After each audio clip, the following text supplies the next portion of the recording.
National Herald, अंग्रेजों के जमाने से यह अखबार आज़ादी की आवाज़ बुलंद करता था। हिंदी में नवजीवन और उर्दू में कौमी आवाज़ के नाम से भी यह अखबार निकलता था।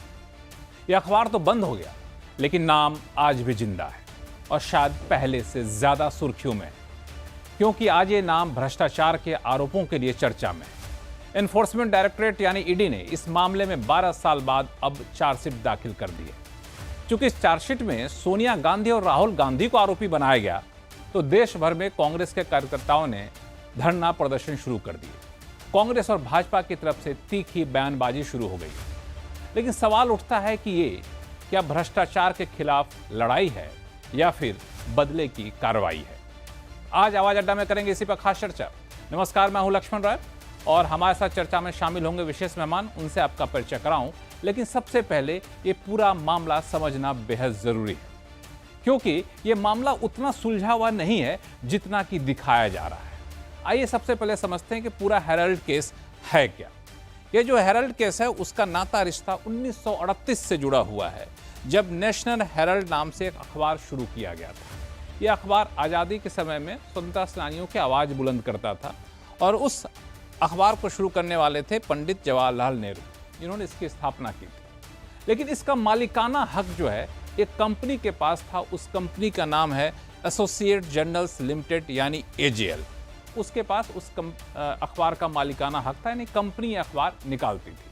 अखबार निकलता था, आज़ादी के झंडे बुलंद करता था, आवाज़ें बुलंद करता था, लेकिन माली हालत काफ़ी ज़्यादा ख़राब थी। माली हालत दिनों दिन बिगड़ती चली गई अखबार की, और जैसे जैसे हालत बिगड़ती चली गई वैसे वैसे कांग्रेस ने इसको पैसा देना शुरू किया लोन के तौर पर, क्योंकि ये कांग्रेस की आवाज़ को बुलंद करता था आज़ादी के बाद से भी। तो कुल मिला के 90 करोड़ रुपए का लोन कांग्रेस ने उस अखबार को दिया, यानी कहें कि उस अखबार के कंपनी को दिया जिसको एजेएल कहते हैं। लेकिन लोन देने के बावजूद हालात सुधरे नहीं, तो 2008 में एजेएल ने सारे प्रकाशन बंद कर दिए। अखबार के नेशनल हेराल्ड भी बंद हो गया, नवजीवन भी बंद हो गया, बाकी भी बंद हो गया। यहाँ तक तो बात ठीक थी, लेकिन अचानक से 2010 में एक कंपनी उभर के आती है। उसका नाम है यंग इंडिया। अब इसको ध्यान दीजिएगा, यहीं से सारा खेल शुरू होता है। 2010 में यंग इंडिया नाम की कंपनी बनी और यंग इंडिया कंपनी ने क्या किया, कांग्रेस से कहा कि आपने जितने लोन दिए थे 90 करोड़ रुपए हमको दे दीजिए। तो कांग्रेस ने 90 करोड़ रुपए का लोन जो है वो यंग इंडिया को ट्रांसफर कर दिया। अब लोन तो वैसे कोई लेता नहीं है, तो कांग्रेस ने क्या किया कि एजेएल के जो 99% शेयर थे वो यंग इंडिया को दे दिए। यानी यंग इंडिया ने कंपनी के 90% शेयर ले लिए, उसके बदले में 90 करोड़ का लोन उसको दे दिया। यहाँ तक भी बात ठीक है, लेकिन मामला आगे जो आता है वो आपको काफ़ी ज़्यादा ध्यान देने वाली बात है। अगला प्लेट हम देखते हैं, उसमें क्या निकल कर सामने आएगा ये आप देखिएगा। दरअसल यंग इंडिया जो है 2010 में इसकी स्थापना की गई थी। वही यंग इंडिया जिसने लोन खरीदा शेयर लेकर के, और उसकी स्थापना 5 लाख रुपए की पूंजी लगाकर की गई थी। यहाँ तक भी कोई दिक्कत नहीं थी। लेकिन उस यंग इंडिया में अब आप पूछेंगे सोनिया गांधी और राहुल गांधी के खिलाफ क्यों चार्जशीट है, तो यहाँ से मामला उठता है। यंग इंडिया में 38% शेयर जो है हिस्सेदारी सोनिया गांधी की है। उसी यंग इंडिया में 38% हिस्सेदारी राहुल गांधी की है, और उसी यंग इंडिया में 2 और लोग हैं जिनकी हिस्सेदारी है, मोतीलाल वोरा, ऑस्कर फर्नांडिस समेत कुछ और लोग, जिनकी कुल हिस्सेदारी 24% बनती है। ठीक है, कंपनी ने दूसरे का लोन खरीद लिया, इसमें कोई दिक्कत नहीं है। अब इसमें आरोप धोखाधड़ी के जो लगते हैं वो ये है कि एजेएल की 5000 करोड़ रुपए की संपत्ति, जो अखबार था उसकी संपत्ति जो थी इस कंपनी की करीब 5000 करोड़ रुपए मौजूदा कीमत है, सिर्फ 50 लाख रुपए में यंग इंडिया को ट्रांसफर कर दी गई। यहीं से सारा मामला उठता है, जिसको सुब्रमण्यम स्वामी काफ़ी जोर जोर से उठाते हैं। एजेएल एक पब्लिक लिमिटेड कंपनी थी। धोखाधड़ी का आरोप ये भी है कि पब्लिक लिमिटेड कंपनी थी और उसमें कई सारे निवेशक थे, 5000 से ज़्यादा स्वतंत्रता सेनानी थे। अन्य निवेशकों ने इसमें पैसा लगाया था, लेकिन जब ये शेयर ट्रांसफ़र किए गए तो फिर शेयर होल्डर की सहमति नहीं ली गई। तो शेयर होल्डर की सहमति के बिना शेयर ट्रांसफ़र करना गलत है। कई लोगों ने इसके खिलाफ यहाँ पे आवाज़ भी उठाई, और जैसे कि शांति भूषण, मार्कंडेय काटजू जैसे लोगों ने दावा किया कि हम भी शेयर होल्डर थे, लेकिन हमसे पूछा नहीं गया और फिर ये सारा कुछ जो है सो हमारे शेयर को ट्रांसफ़र कर दिया गया। दूसरा कि यंग इंडिया एक नॉन प्रॉफिट कंपनी थी, तो नॉन प्रॉफिट कंपनी व्यावसायिक काम कैसे कर सकती है, ये भी एक इसका आरोप काफ़ी ज़्यादा लगाया जा रहा है कि कमर्शियल गतिविधियों में इसका इस्तेमाल क्यों किया गया। तो ये सारा मामला था और इस मामले के बाद ईडी ने इसकी कार्रवाई शुरू की। इस पर काफ़ी ज़्यादा बयानबाजी शुरू हो गई। इस पर मैं आपके पास आऊँगा, डिटेल में समझाऊंगा चर्चा के दौरान। लेकिन जिस तरह की बयानबाजी आई, आइए समझते हैं। देखिए पहले वो हल्ला हंगामा और बयानबाजी क्या थी, उसके बाद फिर मैं चर्चा करूंगा अपने मेहमानों के साथ। कांग्रेस पार्टी बहुत परेशान है, देश भर में धरना देने की बात कर रही है। धरना देने का अधिकार उनका है, लेकिन जमीन और फंड लूटने का अधिकार नहीं है उनका। जब न प्रॉपर्टी हिली, जो भी कानपुर, बरेली, दिल्ली की प्रॉपर्टी वैसी की वैसी है, उनका मालिक अभी भी एजेएल ही है। सिर्फ एजेएल की शेयर होल्डिंग अब 99% यंग इंडिया की है और यंग इंडिया में बैठे हैं 3-4 डायरेक्टर्स जिनको कोई डिविडेंड भी नहीं मिलता है। तो कौन सी money laundering? National Herald case Bharat के इतिहास का बहुत विचित्र प्रकार का केस है, जिसमें खरीदने वाले और बेचने वाले दोनों एक ही थे। तो ये बहुत विचित्र बात है कि ये दावा किया जाता है कि ये स्वतंत्रता संग्राम सेनानियों के कंट्रीब्यूशन से और उनकी स्मृति में प्रारंभ किया गया, देश के प्रथम प्रधानमंत्री पंडित जवाहरलाल नेहरू जी के द्वारा, और कांग्रेस के दौरे हुकूमत में बंद हो गया। तो सवाल उठता है कि क्या कांग्रेस अपने 50 साल के शासनकाल में अपनी विरासत को बचा नहीं पाई? यहां कोई कानून का उल्लंघन नहीं हुआ है, कंपनीज एक्ट का उल्लंघन नहीं हुआ है, prevention of money laundering act का उल्लंघन नहीं हुआ है, क्योंकि यहां मनी ही नहीं है, लॉन्ड्रिंग ही नहीं है। और क्राइम कहां से आता है?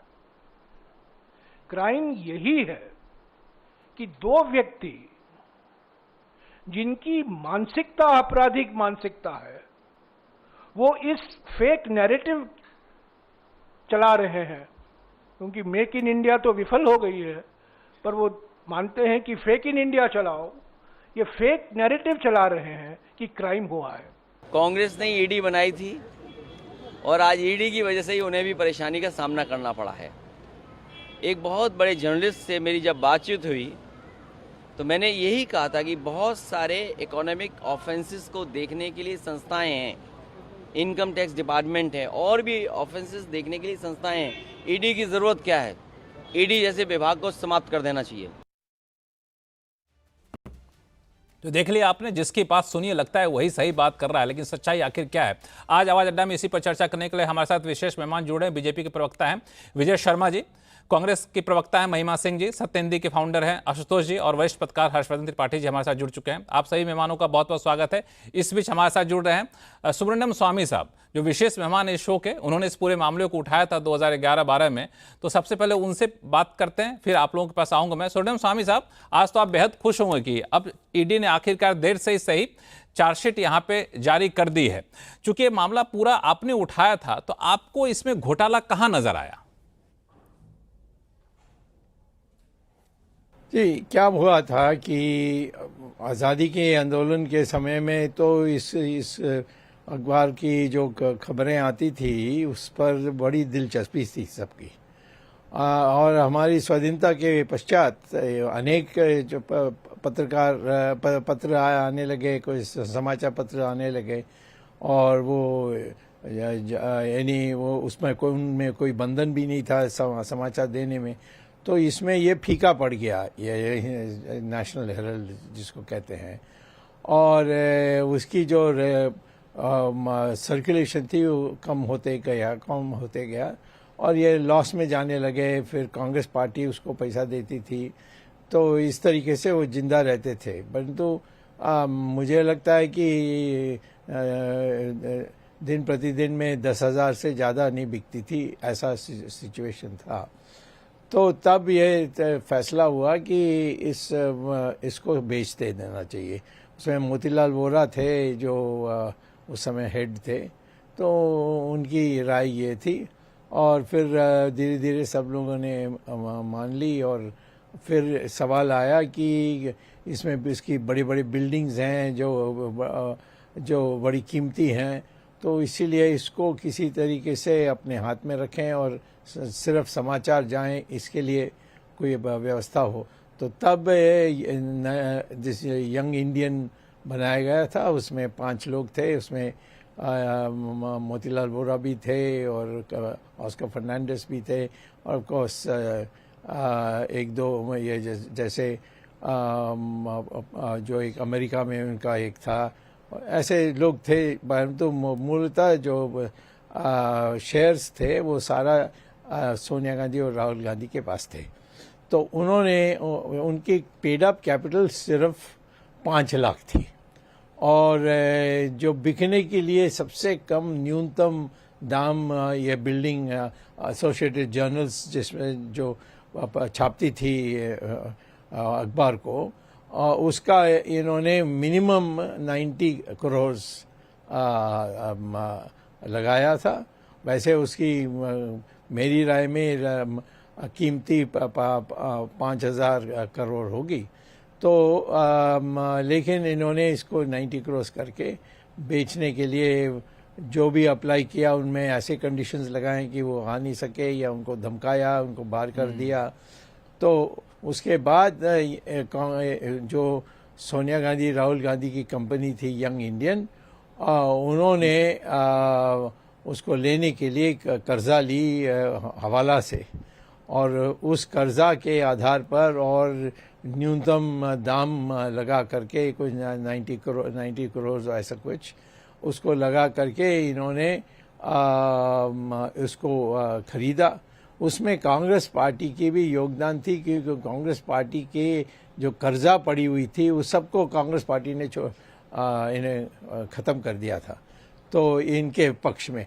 लेकिन कौन थे वो वही थे जो यंग इंडियन में भी वहाँ थे। जैसे सोनिया गांधी अध्यक्ष थी, ये महामंत्री था राहुल गांधी, फिर ट्रेजरर था एक ही आदमी का, और जनरल सेक्रेटरी भी कांग्रेस पार्टी का वही थे जो इनकी यंग इंडियन में थे। तो ये तो सब मिली भगत में उन्होंने से स्वर्णिम स्वामी साहब कंपनी थी। एक मिनट बीच में आपको रोकूंगा। तो ये जो 50 लाख रुपए दे करके 5,000 करोड़ रुपए की संपत्ति खरीदा जाना है, उस वक्त 2,000 रुपए कीमत के खरीदा जाना, आपको लगता है यही घोटाला था और पैसे जो जुटाए गए हवाला के जरिए जुटाए गए? क्या आप ये कहना चाहते हैं? ये इन्होंने धोखा दिया, इन्होंने झूठे आधार पर एक खरीद लिया। ये सब हमारे जो कानून है उसमें आ जाती है। तो कानून में हमने 4-5 बातें यानी सेक्शंस ली, और इनको फिर इसकी सुनवाई हुई, और उसके बाद जो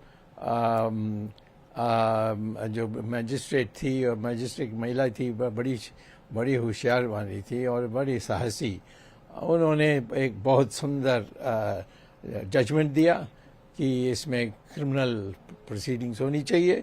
उस क्रिमिनल प्रोसीडिंग्स के अनुसार हम इसकी बहस करने शुरू की, और उसमें पहले दस्तावेज सब बाहर निकाली। फिर आखिर में क्योंकि मैं तो मेरा ही केस था, तो मुझे कटघरे में खड़ा होना पड़ा, और मेरा क्रॉस एग्जामिनेशन हुआ था। उस समय कई बातों पर विवाद आई, तो हम हाई कोर्ट गए उसकी सुलझाने के लिए। अब ये मामला जो है, अब स्वर्णिम स्वामी साहब, ये मामला ईडी ने अब इस पर चार्जशीट फाइल कर दिया है, 26 तारीख को सुनवाई भी है। तो बहुत बहुत धन्यवाद हमारे शो में जुड़ने के लिए। आगे भी इस मुद्दे पे बहुत सारे बहस होंगे, लेकिन इस बीच कई हमारे साथ वक्ता जुड़े हुए हैं, उनसे पहले इस पर राय ले लेते हैं। विजय शर्मा जी, इस पे सबसे ज़्यादा आरोप भारतीय जनता पार्टी पे इसे लगता है क्योंकि जब चुनावी माहौल बनता है उस वक्त ईडी जो है वो नेशनल हेराल्ड केस को उठा देता है। इतने साल बाद अब जाकर के चार्जशीट फाइल किया जा रहा है, और ऐसे समय में कुछ दिन पहले हमने देखा कि लालू यादव, उनके परिवार को सम्मन किया गया पूछताछ के लिए, अब कांग्रेस को घेरा जा रहा है। तो ये आरोप लगना स्वाभाविक है भाजपा के ऊपर। लक्ष्मण राय जी, अब आप मुझे बताइए, देश में कौन सा इलेक्शन है? मुझे तो नहीं लगता। बिहार में तो कई महीने बाद है, तो ये तो आरोप ही अपना माहौल तभी से बन गया। नहीं देखिए, तो ऐसा 5 साल में कौन सा समय है, कौन सा साल है जिसमें इलेक्शन नहीं होता है देश में? तो फिर तो जांच एजेंसियों को बैठ जाना चाहिए अनंत काल के लिए, क्योंकि कोई ऐसा वर्ष मुझे एक बता दीजिए जिसमें किसी न किसी राज्य में इलेक्शन ना हो, लोकसभा का इलेक्शन ना हो। तो ये मुझे लगता है, इस बात से मैं सहमत नहीं हूं। और सुब्रमण्यम स्वामी जी ने बड़ी तथ्य की बातें, बड़ी अच्छी बातें बताई है कि हवाला के जरिए भी इसमें पैसा आया हुआ, और ये लोग कांग्रेस के, मतलब एक सिंपल भाषा में समझते हैं, जो हमारे दर्शक भी समझे कि सोनिया गांधी जी और राहुल गांधी जी सुप्रीम कोर्ट तक जाते हैं क्वाशिंग में, पहले हाई कोर्ट जाते हैं, फिर सुप्रीम कोर्ट जाते हैं, उनको कुछ नहीं मिलता, निराशा मिलती है। तो फिर जांच एजेंसियों के ऊपर क्यों उंगली उठाते हैं? ये जांच एजेंसियों का तो काम है काम करना, और वो भी पहले सुब्रमण्यम स्वामी जी 2012-13 में कोर्ट गए हैं, कोर्ट के आदेश पे ये सब कुछ हुआ, और उन्होंने बता भी दिया किस तरह से वहां एक महिला जज थी, उन्होंने किस तरह से जजमेंट दी है, उसके आधार पे ये सब कुछ हो रहा है। दूसरा मैं बताता हूँ, इसमें हाय तौबा करने की जरूरत क्या? अगर आपके खिलाफ कोई सबूत नहीं है तो अभी तो कोर्ट ने कॉग्निजेंस भी नहीं लिया, तो कोर्ट कॉग्निजेंस नहीं लेगी अगर आपके खिलाफ सबूत नहीं है। सबूत है तो भी फिर आपको तो जेल भी जाना पड़ेगा, आपको सजा भी होगी, आपको ट्रायल भी फेस करना पड़ेगा। फिर आप इस तरह से जो है ईडी, सीबीआई और इनके जांच एजेंसियों के ऊपर, जो अपनी संवैधानिक संस्था है, इनके ऊपर आप इस तरह से प्रेशर क्रिएट नहीं कर सकते, क्योंकि ये एक बड़ा गंभीर मामला है और इसको बड़े गंभीरता से लेना होगा। बिल्कुल महिमा सिंह जी, जो विजय शर्मा जी कह रहे हैं उसमें एक दम तो है, क्योंकि ये चार्जशीट फाइल हुई है, चार्जशीट को पहले संज्ञान लेगा कोर्ट फिर आगे कार्रवाई करेगा। कोर्ट तो नहीं पॉलिटिकल होता है ना, संस्था तो नहीं है, वहां पे जब मामला जाएगा वहां बरी होइएगा तो अपने आप भाजपा के ऊपर जो भी आरोप आप लगा रहे हैं आरोप साबित होगा। तो फिर अभी के इस स्तर पे ईडी पर सवाल उठाना और फिर धरना प्रदर्शन करना, ये कहां तक जायज है? जय हिंद, सत्यमेव जयते। धरना प्रदर्शन क्या राहुल गांधी जी और सोनिया गांधी जी कर रहे हैं लक्ष्मण जी? धरना प्रदर्शन वो करोड़ों लोग कर रहे हैं जो स्वतंत्रता सेनानियों के अनुयायी हैं, जिनके बाप दादाओं का लहू बहा है इस देश के स्वतंत्रता संग्राम में। भाजपा के पास तो ऐसे हैं नहीं, इसलिए उनको तो आपत्ति होगी ही होगी इस देश के तिरंगे से, इस देश के संविधान से, और आज सत्य के लिए खड़े होने वाले सिपाहियों से।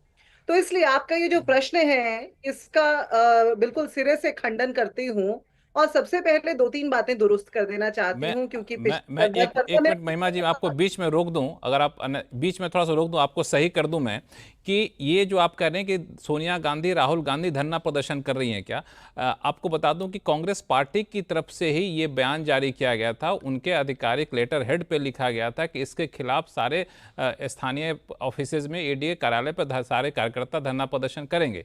तो कांग्रेस पार्टी की तरफ से बयान देकर किया गया था, ऐसा नहीं कि अपने आप स्वतंत्रता सेनानी या जनता उठ के चली आई है। कल शाम का लेटर इशू किया गया था जी। लक्ष्मण जी, आपके इस बात का दुरुस्त जवाब दूंगी, पर उससे पहले 2-3 बातें। आपके स्क्रीन के ऊपर शुरुआत से जो है यंग इंडिया लिखा जा रहा है, एक तो संस्था का नाम यंग इंडियन है, पहली बात। दूसरी बात, आपने बार बार बताया कि 5,000 करोड़ की संपत्ति, 5,000 करोड़ की संपत्ति नहीं है, इनकम टैक्स डिपार्टमेंट ने उसका इवैल्यूएशन किया है 359 करोड़, 359 करोड़ रुपए की संपत्ति है। तीसरी बात, आपने अपनी रिपोर्ट में भी कहा और आगे शो में मत कहिएगा कि 5,000 शेयर होल्डर्स थे, बिल्कुल भी नहीं, रिकॉर्ड की बात है, और कांग्रेस पार्टी की ओर से आधिकारिक आंकड़ा दे रही हूं, 700 शेयर होल्डर्स थे।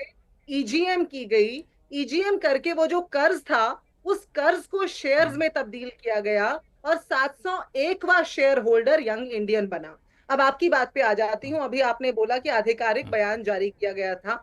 आप तो इतने वरिष्ठ पत्रकार हैं लक्ष्मण जी, ये जानते हैं कि विरोध प्रदर्शन जब देश में इतने भारी संख्या में हो रहे होते हैं, हम ना बयान जारी करते, ना आधिकारिक सूचना देते, तो आप कहते कांग्रेस पार्टी ने सूचना नहीं दी, इसलिए प्रशासन कुछ नहीं कर सका। अब भाई, इनके प्रशासन को जो प्रतिशोध की राजनीति करने निकले हुए हैं, उसमें गिरफ्तारियां करने का, उसमें इनको अरेंजमेंट्स करने का मौका भी तो देना पड़ेगा ना। तो इसलिए जब कार्यकर्ता अपनी मंशा जाहिर कर देते हैं कि हमारे नेताओं के ऊपर अगर आंच आएगी तो हम सड़कों पर निकल जाएंगे, ऐसे में कांग्रेस पार्टी क्या आधिकारिक सूचना भी न दे? आप कह रहे हैं आधिकारिक बयान जारी किया, मैं कहती हूँ आधिकारिक सूचना हमने जारी की, क्योंकि वही औपचारिक तरीका है कार्य को करने का। आप इस बात से असहमत हैं तो बता दीजिए। नहीं, बिल्कुल असहमत नहीं हूं, लेकिन ये कहना कि इसमें सोनिया गांधी और प्रियंका राहुल गांधी की भूमिका नहीं है, ये कहना गलत होगा, ये मेरा कहना है। मैं ये नहीं कह रहा हूँ कि आप ये सूचना दीजिए, आधिकारिक सूचना जो पार्टी की तरफ से दी जाती है, ये जो पार्टी की तरफ से जो ये कार्यकर्ता इसको गंभीरता से लेते हैं, गंभीरता से पार्टी कार्यकर्ता तो आपकी बातों को मानेंगे ना। एक मिनट, मैं कह रही हूँ बिल्कुल बिल्कुल गलत है। आपको भी चेता रही हूँ, ऐसा मत कहिए, क्योंकि राहुल गांधी जी और सोनिया गांधी जी ने तो कहीं आह्वान नहीं किया है कि भाई निकलो सड़कों पर। मैं कांग्रेस तो क्या राहुल गांधी सोनिया गांधी क्या कांग्रेस से अलग है? ऊपर आंच आएगी, सुन लीजिए, मेरे नेता के ऊपर आंच आएगी, तीसरी पीढ़ी की कांग्रेसी हूँ, जनजात कांग्रेसी हूँ, मेरे नेताओं के ऊपर, मेरी पार्टी की विचारधारा के ऊपर कांग्रेस के ऊपर आंच आएगी, निकल करके सड़कों पर भी उतरेंगे और स्वतंत्रता संग्राम को दोबारा दोहराना पड़ेगा तो दोहराएंगे। बिल्कुल, उस लेटर की कॉपी मेरे पास है, उसमें आप लोगों ने साफ तौर से लिखा कि Congress party nationwide protest organise करेगी 16 तारीख को एनफोर्समेंट डायरेक्टरेट के सारे स्टेट हेडक्वार्टर्स में, सेंट्रल गवर्नमेंट ऑफिसेज में और डिस्ट्रिक्ट लेवल पे। तो ये जब उसके लेटर में कह रहे हैं तो आप यहाँ पे सूचना तो नहीं दे रहे हैं, आप तो यहाँ धरना प्रदर्शन की बात, यहाँ पे आधिकारिक बयान जारी कर रहे हैं। तो कांग्रेस पार्टी के लेटर हेड पे ये बयान जारी किया जाना, क्या है कांग्रेस पार्टी से अलग माना जाए सोनिया गांधी को, राहुल गांधी को? लक्ष्मण जी, मैं आपसे पूछ रही हूँ, मैं आपसे बहस नहीं कर रहा हूँ, मैं तथ्यात्मक रख रहा हूँ, मैं तथ्य के तौर पे कह रहा हूँ। मैं नहीं, गलत बात को जाने मत दीजिए। आपकी भाई एक नहीं, गलत बात नहीं, ये लेटर है, नहीं ये लेटर है, लेटर की कॉपी मेरे मोबाइल में है, वो मैं दिखा रहा हूँ, जो पढ़ के सुनाया आपको मैंने, वो आपके ऑफिस से भेजा गया लेटर है लक्ष्मण जी, और व्हाट्सएप लेटर नहीं है, मेरे पास आया लेटर है। अरे सुनिए तो सही, मैंने कहा देखिए, लेटर का इंटरप्रिटेशन कैसे करेंगे, उसका आकलन कैसे करेंगे, उसके शब्दों से इंटरप्रिटेशन नहीं है, ये तो फैक्ट है। ये तो सुनिए, आप सुनिए, शब्दशः दोबारा पढ़ लीजिए, मैं आपको बता देती हूँ। अगर आपका चैनल कहीं कोई कार्यक्रम करने जा रहा है, आपके सभी लोग मिलकर, तो आपके चैनल का एमडी या सीईओ ये सूचना तो जारी करेंगे ना कि भाई हमारे जो लोग हैं वो वहां फलानी जगह पर आ रहे हैं, उसके लिए जो पर्याप्त जो है आयोजन उसका किया जाए। अब हमारी पार्टी के कार्यकर्ता आज निकल करके, अब हम भाजपा तो है नहीं, कहीं भी निकल करके यात्राएं निकालने लग जाएं बिना तरीकों के, बिना प्रोटोकॉल के, या फिर दंगे करने लग जाएं। हम तो कांग्रेस पार्टी हैं, बड़े सुचारू रूप से, बड़े प्रोटोकॉल से चलते हैं। उसी प्रोटोकॉल के तहत इस लेटर के शब्दों को जरा ध्यान से पढ़िए। ये सूचना है, ये आह्वान नहीं है। कहीं पर भी केसी वेणुगोपाल जी ने या हमारी पार्टी के किसी नेता ने ये नहीं कहा है कि आप जाकर के कीजिए। ये प्रशासन को बताया है कि कांग्रेस पार्टी के कार्यकर्ता इस तरह का विरोध प्रदर्शन करेंगे। ये सूचना दी है प्रशासन को, ताकि प्रशासन को समय मिल जाए जो भी आयोजन करने हैं, जो भी व्यवस्थाएं करनी है वो करने की। आप चाहते हैं अव्यवस्थित तरीके से हो, वो उम्मीद तो आप भाजपा से ही कीजिए, कांग्रेस से नहीं। यहाँ पे कुछ जोड़ना चाहते हैं? एक मिनट मैं जाऊंगा आशुतोष जी, हर्षवर्धन जी के पास। विजय शर्मा जी कुछ बोलना चाह रहे हैं आपको। विजय शर्मा जी। देखिए, महिमा जी ने मेरी बात का जवाब तो दिया नहीं। 2012-13 में तो भारतीय जनता पार्टी की सरकार ही नहीं थी। जब सुब्रमण्यम स्वामी जी कोर्ट गए थे, तब कौन सी भारतीय जनता पार्टी की सरकार थी?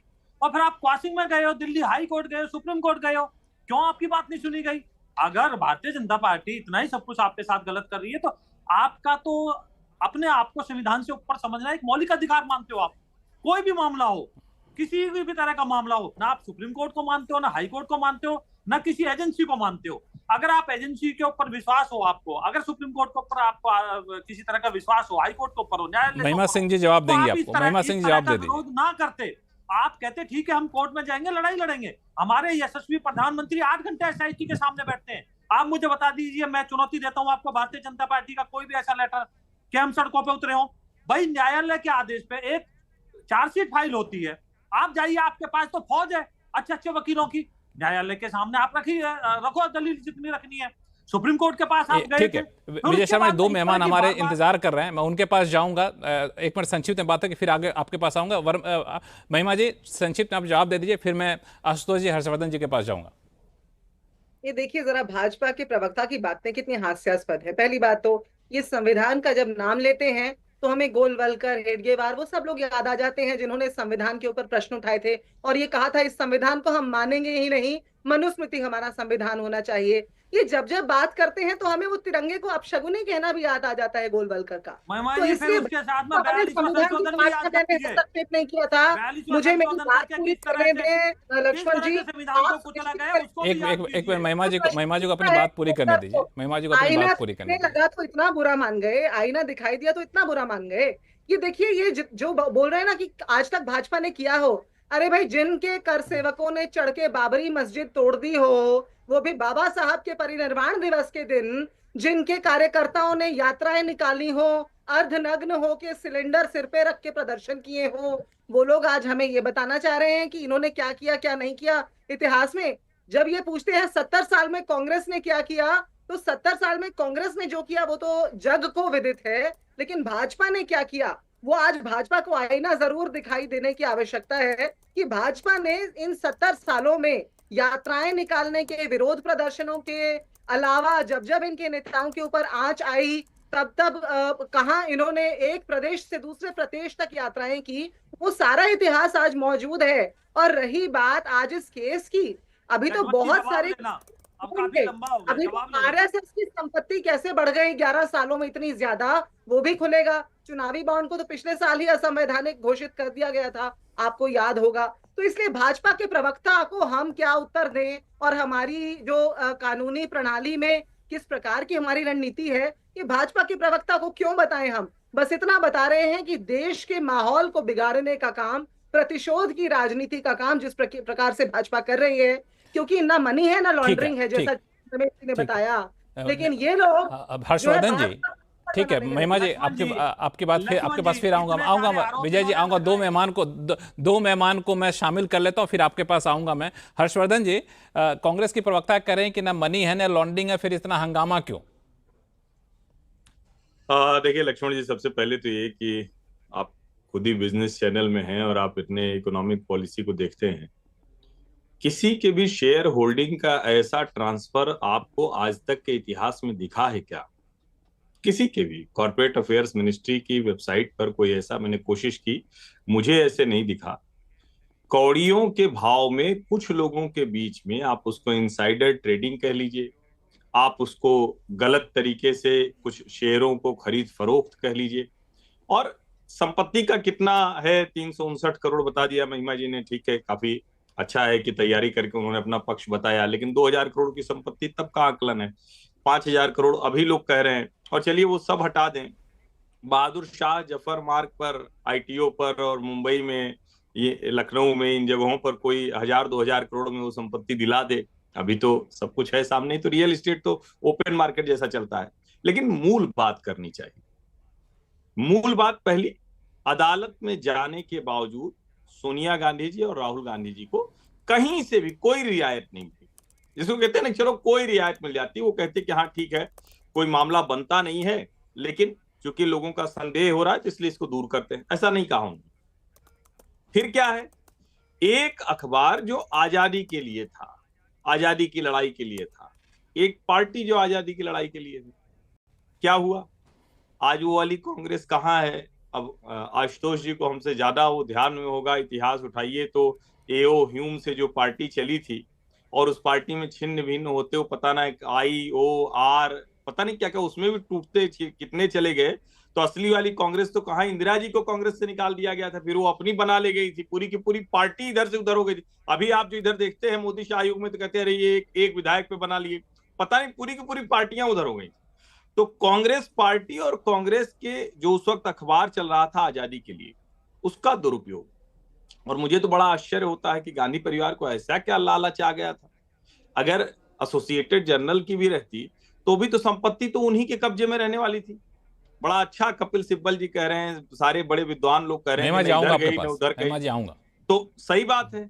मुझे नहीं समझ में आता है कि क्या ऐसा था कि सिर्फ सोनिया जी, राहुल जी, मोतीलाल जी, सुमन दुबे जी, सैम पित्रोदा जी, ऑस्कर फर्नांडिस जी, यही पूरी हर संपत्ति सब कुछ यही लेंगे? मुझे लगता है इस देश को भी जरा सोचना चाहिए कि कांग्रेस पार्टी कैसे एक परिवार की पार्टी बनी, कैसे स्वतंत्रता आंदोलन का दुरुपयोग किया गया, और कैसे आज इतना बड़ा ये प्योर करप्शन का मामला है। और अभी चूंकि राजनीतिक प्रतिद्वंदी आपस में रहे, फिर प्रेम हुआ, फिर प्रतिद्वंदी हो गए हैं, तो आम आदमी पार्टी की भाषा में अगर कहें तो ओपन एंड शट केस है। तो मुझे तो समझ में नहीं आता कि एजेंसियां इतना धीमे क्यों काम कर रही हैं। जो भी है वो दूध का दूध पानी का पानी होना चाहिए, सच क्यों नहीं सामने आ रहा है? तो ये मेरी तो चिंता ये है। मैं एक उत्तर बिल्कुल देना चाहती ये एजेंसियां बहुत मैं जल्दी से महिमा जी आऊंगा आपके पास। मैं आपके पास आ रहा हूँ महिमा जी, 1 मिनट, काफी देर से इंतजार कर रहे हैं आशुतोष जी, उनका रिएक्शन है तो फिर आपके पास आऊंगा। आशुतोष जी, इस पूरे मामले पर कांग्रेस को अपनी रणनीति थोड़ी सी बदलनी चाहिए क्या? क्योंकि मामला जांच एजेंसी के पास है, मामला कोर्ट के पास जाएगा, तो अगर बिल्कुल कांग्रेस धुली हुई है तो दूध का दूध पानी का पानी हो जाएगा वहां पे, क्योंकि इस मामले को जितना उछालेंगे कीचड़ आप पर भी पड़ेगा। तो आप क्या चाहते हैं कि कांग्रेस पार्टी चुपचाप घर बैठ जाए, कुछ ना करे? भाई, उनके नेता के खिलाफ चार्जशीट दाखिल हुई है, उनको लगता है उनके साथ अन्याय और नाइंसाफी हो रही है, तो सड़क पर प्रदर्शन करेंगे। तो सड़क पर प्रदर्शन करना है या मैं तो कर ही नहीं रहा हूं। नहीं, मैं आपको नहीं एक्यूज कर रहा हूं। अगर कहीं हो रहा है तो वो तो उनका लोकतांत्रिक अधिकार, उनको करना भी चाहिए और जम के करना। मेरा तो कहना है कि थोड़ा हल्के हो रहा, खूब जम के करना चाहिए इस पे, खूब जम के करना चाहिए और जम के करना चाहिए, कायदे से करना चाहिए इस पे। देखिए, आज की तारीख में समस्या क्या है? समस्या इस बात को लेकर ये, क्या इन्फोर्समेंट डायरेक्टोरेट की कोई क्रेडिबिलिटी बची नहीं इस देश के अंदर। छोड़ दिए इन्फोर्समेंट डायरेक्टोरेट, सीबीआई की भी कोई क्रेडिबिलिटी नहीं है, इनकम टैक्स की भी कोई क्रेडिबिलिटी नहीं है, और पुलिस की तो क्रेडिबिलिटी खत्म ही हो चुकी है। तो जब कोई क्रेडिबिलिटी नहीं और ऐसी संस्था जब कोई कार्रवाई करने की कोशिश करती है तो फिर जाहिर सी बात है उस पर सवाल तो खड़े होंगे। अब मैं आपको हेमंत सोरेन का केस बता देता हूं। हेमंत सोरेन को चुनाव के ठीक पहले गिरफ्तार कर लिया गया। गिरफ्तार करके गिरफ्तार हुए, उसका मतलब क्या हुआ कि वो उनको अपना मुख्यमंत्री पद छोड़ना पड़ा, उनकी जगह नए सज्जन को मुख्यमंत्री बनाना पड़ा। 5 महीने वो जेल के अंदर रहे, और जब चुनाव हो गए तो उसके बाद हाईकोर्ट ने क्या कहा उनके बारे में, बहुत साफ तौर पर पढ़ देता हूं। There exists reason to believe that Soren is not guilty of the PMLA offense he has been accused of. यानी हाई कोर्ट कह रहा है, जज महोदय कह रहे हैं कि मुझे इसमें किसी तरीके की कोई गलत काम दिखाई ही नहीं पड़ रहा है, कुछ ऑफेंस ही नहीं है पीएमएलए के तहत। अब इसका कौन जवाब देगा कि 5 महीने जो शख्स जेल में रहा, मुख्यमंत्री की कुर्सी छोड़नी पड़ी, इस दौरान उनकी पार्टी टूट भी सकती थी। ये कहना तो बहुत आसान है कि भाई दूध का दूध पानी का पानी साफ हो जाएगा। अगर इतना ही है तो फिर अजीत पवार के खिलाफ क्यों नहीं होता, शुभेंदु अधिकारी के खिलाफ क्यों नहीं होता, हेमंत बिश्वा शर्मा के खिलाफ क्यों नहीं होता, मुकुल राय के खिलाफ क्यों नहीं होता? एक दो लोग हैं, 2500 लोग ऐसे हैं, तो वहां क्यों नहीं होता? देखिए, ये राजनीति है, पॉलिटिक्स है, और इस पॉलिटिक्स में जो है सब कुछ चलता है। दरअसल यही है। आप जो कह रहे हैं आशुतोष जी, आप जो कह रहे हैं इसका जवाब मैं विजय शर्मा जी से लूंगा, लेकिन सवाल ये उठता है, मेरे मन में उठा, बिल्कुल गैर राजनीतिक सवाल ये है कि आखिर जब सीबीआई की विश्वसनीयता खतरे में है, ईडी की विश्वसनीयता खतरे में है, पुलिस की विश्वसनीयता खतरे में है, आखिर जांच कौन करे? अगर कहीं भ्रष्टाचार होता है तो क्या एजेंसियां जांच ना करे? जांच करेंगी तो सवाल उठ रहे हैं सब। मैं ये नहीं कर विश्वसनीयता खतरे में वाली बात गलत है, सही है, लेकिन जांच एजेंसी जब कटघरे में आ जाएंगी तो फिर जांच करना रोकना तो नहीं होगा ना, जांच तो करना ही पड़ेगा। अब ये है कि विश्वसनीयता बनाए तब जांच करें। आप तो कह रहे हैं कि इनकी एजेंसियों की क्रेडिबिलिटी खतरे में। मैं कह रहा हूं क्रेडिबिलिटी खत्म हो चुकी, इनकी कोई क्रेडिबिलिटी नहीं। तो जांच करे तो कौन? मैं तो वही कह रहा हूं, जांच करे तो कौन करे? ये तो इन एजेंसियों को सोचना पड़ेगा ना, ये तो इन सरकारों को सोचना पड़ेगा जिन्होंने अपनी एजेंसियों की साख खतरे में डाल दी है। इस देश में 2 तरीके का कानून तो नहीं हो सकता है ना, 2 तरीके का कानून तो नहीं हो सकता है। अगर कानून है तो फिर सबके लिए बराबर होगा। वो अजीत पवार के लिए भी बराबर होगा, वो पटेल के लिए भी बराबर होगा, वो शुभेंदु अधिकारी के लिए भी होगा, मुकुल राय के खिलाफ भी होगा, हेमंत के साथ होगा। ऐसा थोड़ी होगा सोनिया गांधी, राहुल गांधी और अरविंद केजरीवाल और हेमंत सोरेन के खिलाफ भी अलग तरीके का कानून होगा। आशुतोष जी, तब इस नेशनल हेल्थ केस को थोड़ा सा अलग भी कर दिया जाए, तब तो जो असली दोषी है, किसी कोई भ्रष्टाचार करता भी है, तब तो यही कहकर इसी आड़ से निकल जाए कि भाई जांच एजेंसियां की तो विश्वसनीयता खत्म हो चुकी है, हम इसकी बात को मानेंगे नहीं मानेंगे। हाँ, अब यह है कि आप कह रहे हैं कि विश्वसनीयता बनाए जांच एजेंसियां, उनके ऊपर जिम्मेदारी बनती है। विजय शर्मा जी, इतने लंबे समय तक मामला, इतना गंभीर, इतने लंबे समय तक मामला क्यों खींचे जाना? हाँ देखिए लक्ष्मण जी, हाँ बोलिए, एक मिनट महिमा जी को बोल लेने दीजिए, वरना कहें कि हमें बोलने नहीं दिया जाता। महिमा जी को बोलने दीजिए, फिर आपके पास आऊंगा। विजय जी, महिमा जी बोलिए। आप तो बहुत संतुलित संचालक हैं, ऐसा क्यों कहेंगे हम आपसे? लेकिन देखिए लक्ष्मण जी, अभी मैं चाहती हूँ गलती को जल्दी से जल्दी दुरुस्त कर दिया जाए। अभी हर्षवर्धन जी ने, बड़े सम्मान के साथ मैं ये दुरुस्त करना चाहती हूँ कि हर्षवर्धन जी ने 2-3 बार ये दोहरा के कहा कि शेयर्स आज तक इस प्रकार से ट्रांसफर हुए हों, ऐसा कभी देखा है क्या? मैं ये दुरुस्त कर देना चाहती हूँ कि ये सूचना ही गलत है। शेयर्स का ट्रांसफर हुआ ही नहीं है, क्योंकि शेयर्स बनाए गए जब जो कर्ज था 90 करोड़ का, ईजीएम करके जो 700 शेयर होल्डर्स थे उनकी एग्जीक्यूटिव जनरल मीटिंग करके ईजीएम करके उस कर्ज को स्थानांतरित किया गया शेयर्स के माध्यम से। और फिर वो जो शेयर्स उसके बाद बनाए गए, उनमें आज भी सारी एजेएल की प्रॉपर्टीज एजेएल के नाम पे खड़ी हैं, सारा किराया आज भी एजेएल के नाम पे आता है, एक भी एसेट इधर से उधर नहीं हुआ है। यंग इंडियन ने एजेएल को शेयर का मालिकाना हक किसके पास है? सभी को, एजेएल के पास, एजेएल के पास। और एजेएल का मालिकाना हक किसके पास है? एजेएल का मालिकाना हक किसके पास है? नहीं, चूंकि आप एडवोकेट है इसलिए मैं पूछ रहा हूं आपसे, मैं आप वकील भी हैं इसलिए मैं आपसे पूछ रहा हूं कि एजेएल का मालिकाना हक किसके पास है? 99% शेयर अगर यंग इंडियन के पास है तो मालिकाना हक किसको, प्रोमोटर किसको माना जाएगा? मैं भी बिजनेस चैनल का पत्रकार हूं, एडवोकेट होने के नाते देखिए, सबसे पहले तो ये बात तो दुरुस्त हो गई ना कि शेयर्स का कोई स्थानांतरण नहीं हुआ, जबकि यंग इंडियन 701वां शेयर होल्डर बन गया। बस कोई एसेट्स का स्थानांतरण नहीं हुआ। एजेएल के जितने भी एसेट्स हैं आज भी एजेएल के नाम पे खड़े हैं। एजेएल की सारी प्रॉपर्टीज का किराया हो या कोई भी मुनाफा हो आज भी एजेएल के पास आता है। और वकील होने के नाते आपको एक और बात बता देती हूँ, कंपनीज एक्ट के सेक्शन 8A के तहत जिन कंपनियों का गठन होता है, जो पंजीकृत होती हैं, वो चैरिटेबल होती हैं लक्ष्मण जी। उनके अंदर ना कोई सैलरी, ना कोई डिविडेंड, किसी प्रकार का मुनाफा उसके डायरेक्टर्स को, उसके शेयर होल्डर्स को मिलता नहीं है। उसके अंदर किसी भी प्रकार से मुनाफा कमाने का कोई प्रावधान नहीं है। वो एक नॉन क्या प्रॉफिट कंपनी एक्ट इस बात का प्रावधान देता है? मैं एक मिनट आपको रोकता हूं, क्या कंपनी आप ही के पास हूं, मैं जान नहीं रहा किसी और वक्ता के पास नहीं, क्या कंपनी एक्ट इस बात का प्रावधान देता है कि नॉन प्रॉफिट एक्ट के तहत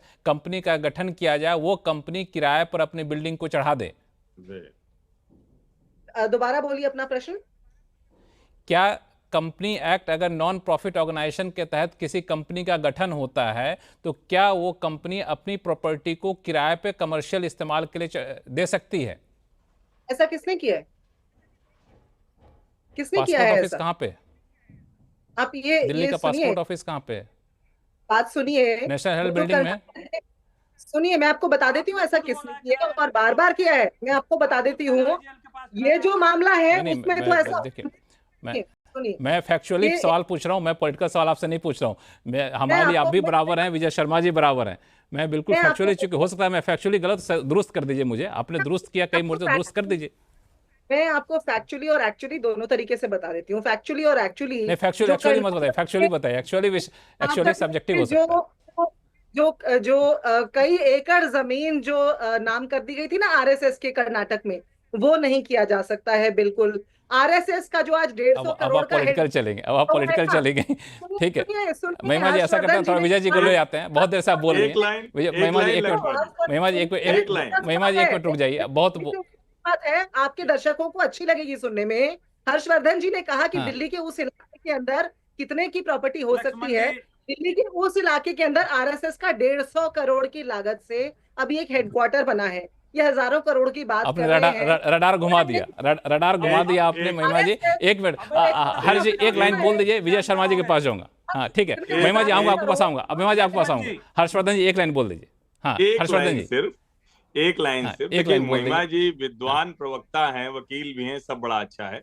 जो किया गया है उसको कॉर्पोरेट लैंग्वेज में फोर्स्ड टेक ओवर कहते हैं लक्ष्मण जी, ये आप अच्छे से जानते हैं।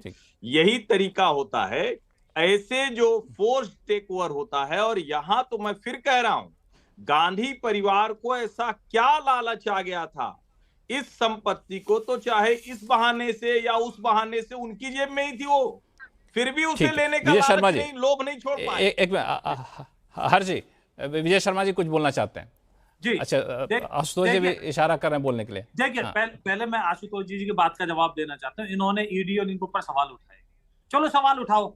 अब तो चार्जशीट आ गई कोर्ट के अंदर, अब क्यों हाय तोल्ला कर रहे हो आप? क्यों अब किस बात का विरोध प्रदर्शन कर रहे हो? आप कोर्ट के खिलाफ कर रहे हो, इसका मतलब भाई कोर्ट के सामने रखो ना, आपने जितने भी आपके तथ्य रख लीजिए।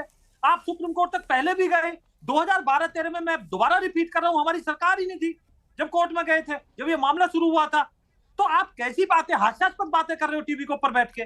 तो इसमें ईडी ने अगर कोई कार्रवाई की है तो आपको लगता है गलत है, तो आशुतोष जी आपके पास संक्षिप्त option में है। रिएक्ट कर दिए, आप फिर हाई ब्रेक पे कोर्ट जाऊंगा मैं। चले जाइए। दूसरा आशुतोष जी, मैं वर्मा की बात करूं। ब्रेक का विजय समय जी हो रहा की- है, आप अपनी बात रख लीजिए, फिर ब्रेक विजय पे जी जाऊंगा। पॉलिटिकल, देखिए विजय जी पॉलिटिकल बात कर रहे हैं, उसका जवाब देने का कोई अर्थ ही नहीं, वो तो रेटोरिकल बात कर रहे हैं। सवाल क्या है? एनफोर्समेंट डायरेक्टरेट, पीएमएलए कानून। पीएमएलए कानून का मतलब क्या हुआ? Money laundering. इस मामले में मनी की लॉन्ड्रिंग हुई या नहीं लॉन्ड्रिंग हुई, सीधा सवाल ये। कंपनी कहां गई, कंपनी लॉ के, इसका इससे कोई लेने देना नहीं इस मामले का, सीधी सी बात है। जब चार्जशीट अरे फाइल होगी, विजय जी, कौन मैंने तय आपको करेगा डिस्टर्ब इसको? नहीं किया। नहीं विजय जी, मैंने आपको डिस्टर्ब नहीं किया, मुझे बोलने दीजिए। तो जो पीएमएलए कानून है, prevention of money laundering act, सीधी सी बात। मनी लॉन्ड्रिंग हुई या मनी लॉन्ड्रिंग नहीं हुई, हवाला के जरिए हुई या गैर हवाला के जरिए हुई, विदेश से पैसा आया या नहीं आया, इसका कंपनी लॉ से कोई लेना ही देना नहीं है। ये कंपनी लॉ की बात, ईजीएम की बात, शेयर की बात, इसका इस मामले से कोई लेना देना नहीं है। इसलिए मैं सीधी बात कह रहा हूं, पीएमएलए के तहत कौन सा अपराध हुआ है ये बताया जाना चाहिए कि इसमें प्रोसीड्स पीएमएलए के तहत कौन सा अपराध हुआ है, इस पे ये पीएमएलए के तहत कौन सा अपराध हुआ है, और क्या वाकई जो कंपनी के तहत जो कानून होते हैं उसका उल्लंघन किया गया, इस पे मैं आप लोगों के पास दोबारा से आऊंगा, लेकिन वक्त हो गया ब्रेक का। ब्रेक के बाद लौटते हैं, कहीं जाइएगा नहीं।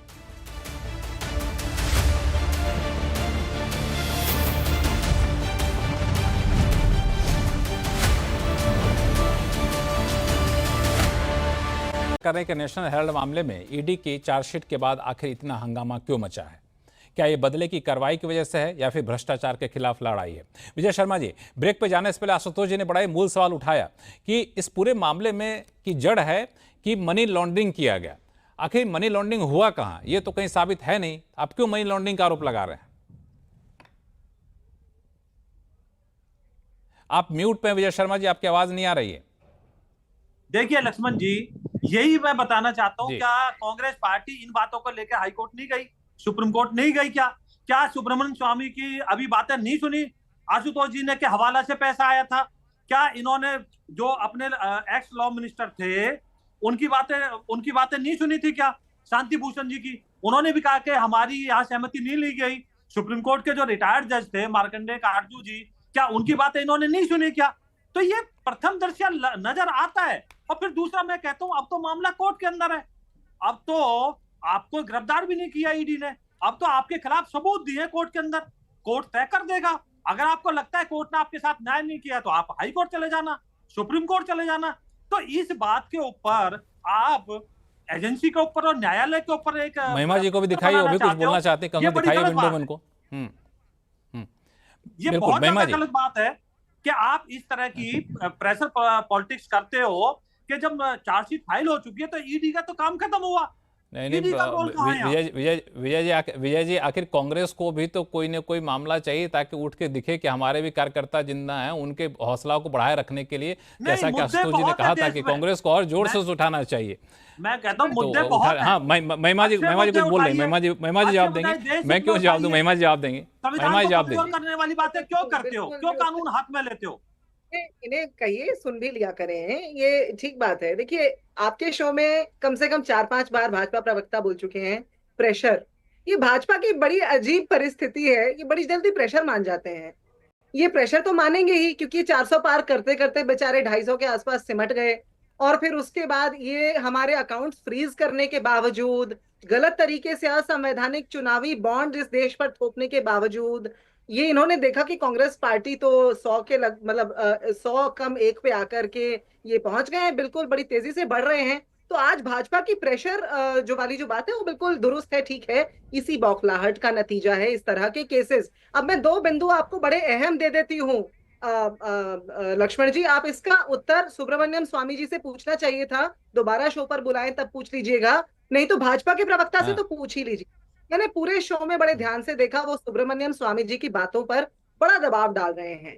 अब मैं उनसे ये पूछना चाहती हूँ कि उन्होंने इतने ध्यान से पढ़ा है पूरे केस के दस्तावेजों को, बड़ी क्रोनोलॉजी बता रहे हैं, उन्हें ये भी तो पता होगा कि 2020 में कोर्ट के अंदर सोनिया जी और राहुल जी ने बाकायदा कोर्ट से कहा था कि सुब्रमण्यम स्वामी इस केस में विलंब कर रहे हैं। वो लिस्ट ऑफ विटनेसेस जिस एप्लीकेशन, जिस प्रावधान के तहत देना चाहिए वो नहीं दे रहे, और उसके तुरंत बाद सुब्रमण्यम स्वामी ने लड़ाई ही छोड़ दी, मैदान छोड़कर भाग लिए। आज उनके बयान को सुनकर भी वही रवैया दिखाई दे रहा था तब जाकर के सरकार को एक केस दायर करना पड़ा, तब जाकर के सरकार ने एक और केस दायर किया। आज जिसके अंदर आप ये देखिए, पिछले 10 अप्रैल 2024 को कोर्ट के अंदर जो है वो हो गया था, जो प्रोविजनल अटैचमेंट था, उसके बाद कोर्ट ने 365 दिन का समय दिया। मेरा दूसरा बिंदु, 365 दिन का समय था इस सरकार के पास चार्जशीट के लिए। ये सारे सवाल कांग्रेस की तरफ घुमा रहे हैं। जरा ये भी बता दें कि अगर भाजपा के पास इतने पुख्ता सबूत हैं तो 365वें दिन जाकर के चार्जशीट क्यों दायर की? 365 दिन का लंबा विजय शर्मा जी, जल्दी में जाओ, इसका बहुत ही ठोस सवाल पूछा है महिमा जी ने, इसका जवाब दीजिए, फिर आशुतोष जी के पास जाऊंगा। 365वें दिन क्यों चार्जशीट फाइल की रही? जब आपके पास सबूत था तो पहले ही कर दिए होते।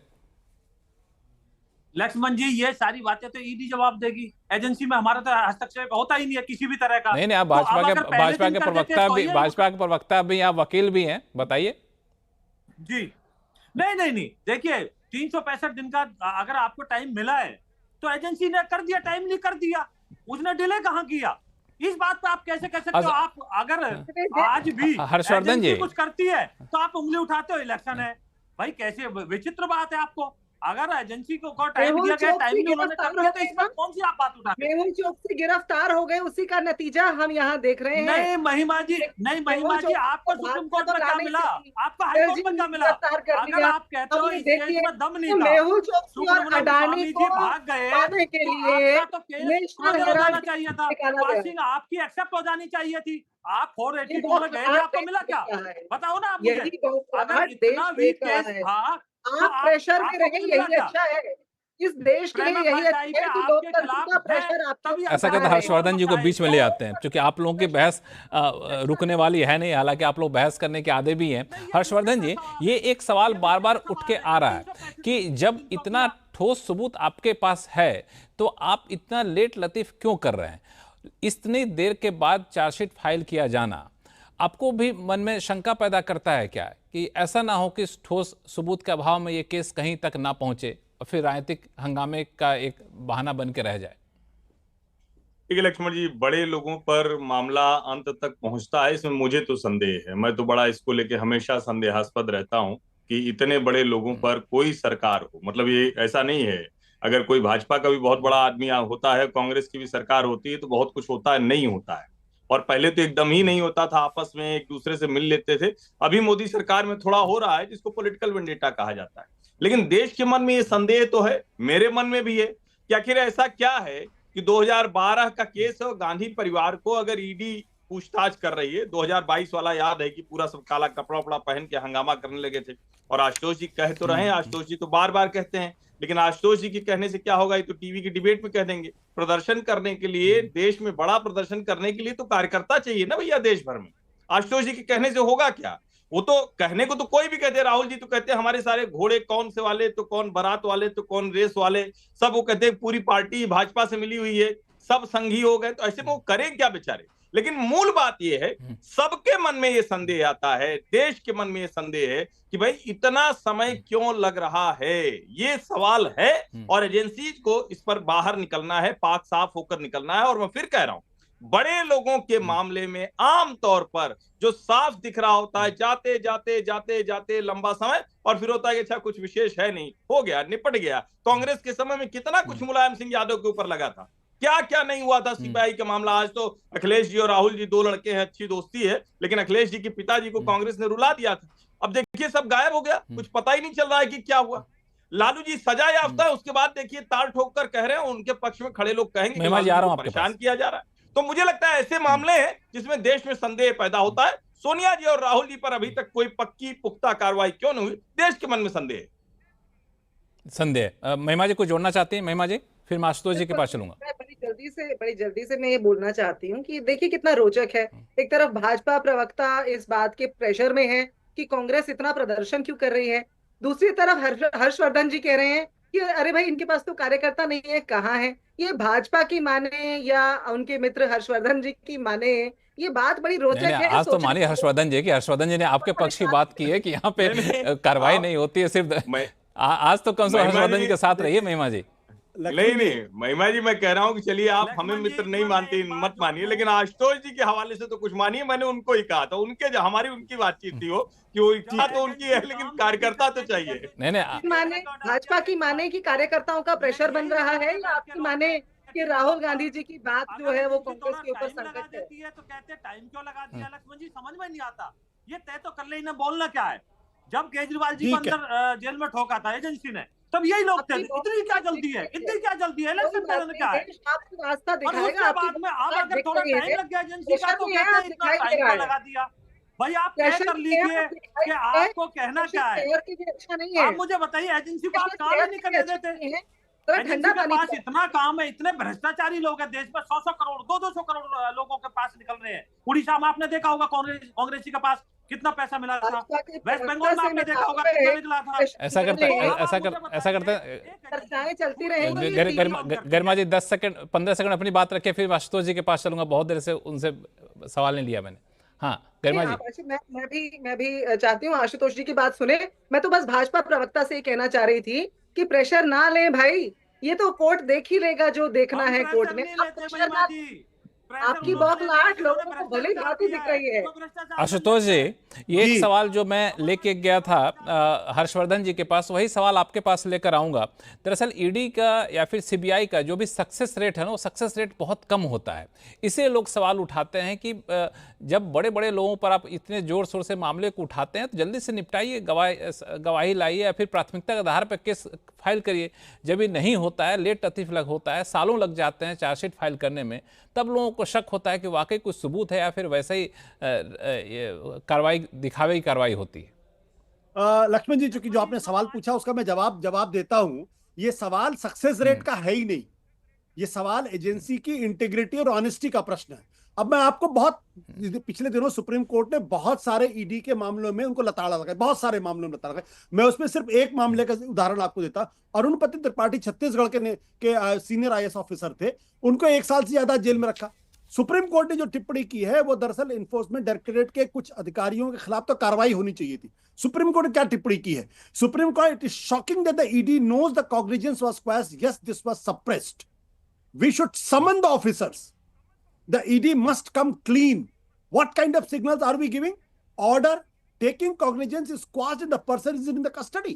हाई कोर्ट ने अरुणपति त्रिपाठी की कंप्लेन को क्वाश कर दिया, उसके बावजूद वो आदमी जेल के अंदर बंद है और यह बात सुप्रीम कोर्ट को बताई नहीं गई। सुप्रीम कोर्ट ने जब इसका संज्ञान लिया और उसके बाद डांट फटकार लगाई है, यह है ईडी की कार्यप्रणाली।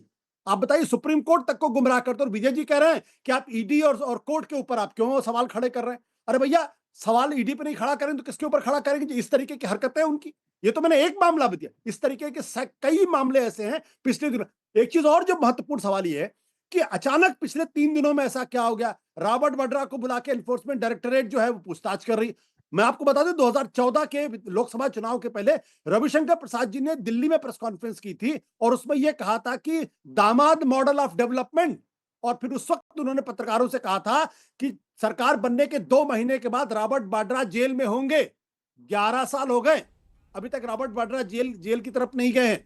इसके अलावा अचानक 3 दिन पहले आप देखिए, राजस्थान, मुंबई, दिल्ली और लखनऊ के अंदर एजीएल की प्रॉपर्टी 661 करोड़ उसको अटैच कर दिया गया। तो प्रॉपर्टी अटैच हो रही है, रॉबर्ट वाड्रा को बुला के पूछताछ हो रही है, सोनिया गांधी, राहुल गांधी के खिलाफ चार्जशीट दाखिल की जा रही। तो 3 दिन में ऐसा क्या हो गया भाई? अचानक क्या कुछ तो हुआ होगा ना इसके पीछे? क्या हो गया 3 दिन में? विजय शर्मा जी, 3 दिन में हुआ क्या, बता दीजिए, फिर शो को यहीं रैप अप करेंगे आप ही के कमेंट के साथ। लक्ष्मण जी, ये हास्यास्पद बातें अभी कह रहे थे कि एजेंसी ने इतना टाइम क्यों लगा दिया। अब एजेंसी काम कर रही है तो 3 दिन में क्यों कर रही है भाई? तो फिर आप ही एक ऑर्डर पास कर दीजिए कि एजेंसी को कब काम करना है। अगर काम करती है तो अभी इलेक्शन का दौर था, अभी तो इलेक्शन के दौर पे क्यों पकड़ रही है? अरे भाई बता दिए, वो ईडी है, स्वायत्त एक अपनी एजेंसी है, उसको काम करने दीजिए। उनके पास और भी बहुत सारे काम है। जब तथ्य आते हैं, जब सबूत आते हैं, वो काम करती है और तय समय में उन्होंने काम किया है। फिर आप उंगली उठा रहे उनके ऊपर। अगर वो समय लेती, 365 दिन से ज्यादा लेती तो समझ में आता। तो आशुतोष जी, अगर आप एक केस को कोर्ट करोगे तो साथ में ये भी देख लीजिए कि लालू प्रसाद यादव का आपको केस देख ठीक लीजिए। है, इसमें आप लोग काफी दलीलें और आ रहे हैं यहाँ पे। विजय शर्मा जी, आशुतोष जी भी कुछ बोलना चाहते हैं, महिमा जी भी कुछ बोलना चाहते हैं, लेकिन शो का समय बिल्कुल खत्म हो चुका है। हमने कोशिश की आप सभी लोगों को पर्याप्त समय देने का, लेकिन ये माना जाए कि चलिए ईडी ने चार्जशीट फाइल की तो बहुत जल्द केस, ऐसे केस या फिर इस केस को निपटाया जाए ताकि एक भरोसा जांच एजेंसियों के प्रति लोगों का बने और फिर ये राजनीतिक लड़ाई का जरिया ना बने, ऐसा परसेप्शन ना जाए। इसी उम्मीद के साथ इस शो को यहीं खत्म करते हैं। आप सभी मेहमानों का बहुत बहुत धन्यवाद हमारे शो में जुड़ने के लिए। आवाज अड्डा में फिलहाल इतना ही। देखते रहिए CNBC आवाज। नमस्कार।